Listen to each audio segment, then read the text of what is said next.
Okay, so we are officially on to the next turn. I went ahead and clicked turn done in between the recordings. So let's check our messages. Alright, Penguinica once again grows to size 2, and we learn bronze working. Our scientists focus on alphabet. Goal is map making. So it's automatically headed down that path that we sent it on in the research tree. So let's go into our cities and add some defenders. Now, we went over how you can switch what you're working on by coming up here and clicking on the little arrow. But what if we want to give it more long-term commands, and we want to give it a list of orders? Well, then we can come down here to the bottom left and click on the Production tab. Once we click on the Production tab, on the left here we have the list of what we're working on, and on the right is our options.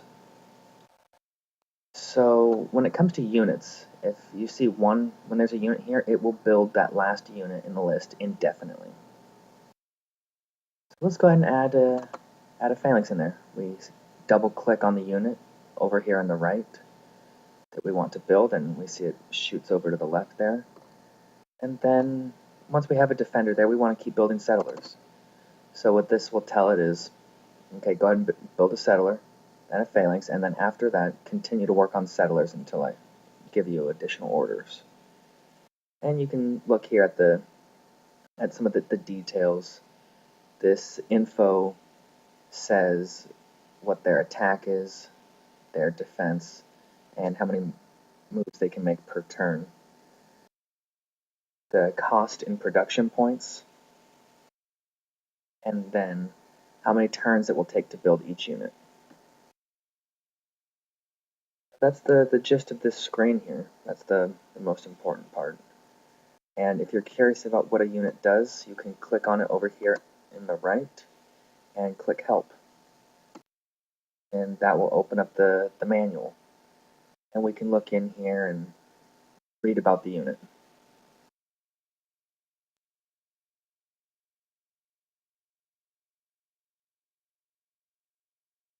Now that we've given those orders, now if we look here at the screen, now it says settlers, but there's a little plus sign here in the production bar. That plus sign means that there are additional buildings in the queue after this one. We'll go ahead and continue our roads over to where we think our future cities will be. And keep moving this back down the line, hoping that there is something good.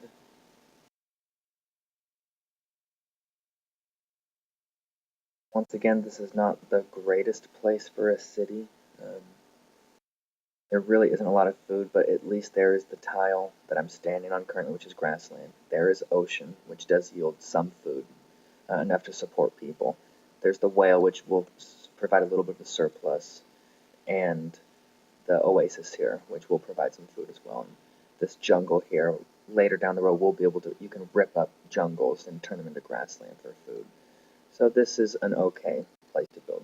We'll go ahead and build a city here. And let's just go ahead and start, let's do what we were talking about doing over there. Build a settler. Now, see, we have the phalanx first, but I want a settler first, because this city, as far as I know, is not being threatened currently. So I will click and drag the phalanx down below the settler.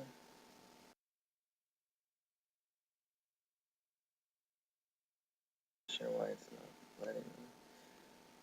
Should be letting me drag it. So we'll double click the phalanx, and that will get rid of it. And then we'll click a phalanx over here. Settler. It builds the settler first, then a phalanx, then another settler. Then continue to build settlers. Now, one thing to keep in mind about building roads is that until you learn the technology bridge building, you cannot build roads on rivers. We'll take the Explorer and come over here and see exactly what we're dealing with. Oh, wow. There we go. There's an enemy city.